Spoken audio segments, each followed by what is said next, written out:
গোপন সূত্রে পাওয়ার তথ্যের ভিত্তিতে অভিযান চালিয়ে রাজধানী এমবিবি বিমানবন্দর সংলগ্ন এলাকা থেকে 3 বাংলাদেশি নাগরিককে আটক করেছে এয়ারপোর্ট থানার পুলিশ। আটকদের মধ্যে রয়েছেন 2 জন মহিলা এবং 1 জন পুলিশ। প্রাথমিক জিজ্ঞাসাবাদের পর তাদের পরিচয় ও ভারতের প্রবেশের বৈধ নথিপত্র খতিয়ে দেখা হচ্ছে বলে পুলিশ সূত্রে জানা গেছে। ঘটনার পর আটক ব্যক্তিদের এয়ারপোর্ট থানায় নিয়ে গিয়ে জিজ্ঞাসাবাদ শুরু করেছে পুলিশ। অবৈধভাবে সীমান্ত পেরিয়ে ভারতে প্রবেশ করেছে কিনা নাকি অন্য কোনো চক্রের সঙ্গে তাদের যোগ রয়েছে তা তদন্ত করে দেখা হচ্ছে। এই বিষয়ে সংবাদ মাধ্যমের মুখোমুখি হয়ে বিস্তারিত তথ্য তুলে ধরেন এয়ারপোর্ট থানার ওসি সুশান্ত দেব। আমাদের কাছে খবর ছিল যে এমবিবি এয়ারপোর্টে 3 জন বাংলাদেশি আসবেন। সেই অনুযায়ী আমরা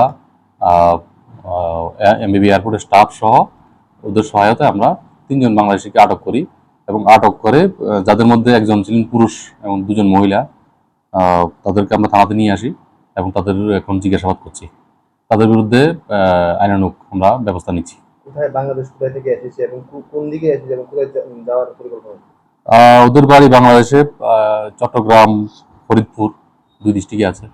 তো ওরা অ্যাকচুয়ালি যাবেন ত্রিপুরার বাইরে যাওয়ার উদ্দেশ্যে ওদের ওয়েস্ট বেঙ্গল, আর বাকি আমরা জিজ্ঞাসাবাদ করছি ওদেরকে।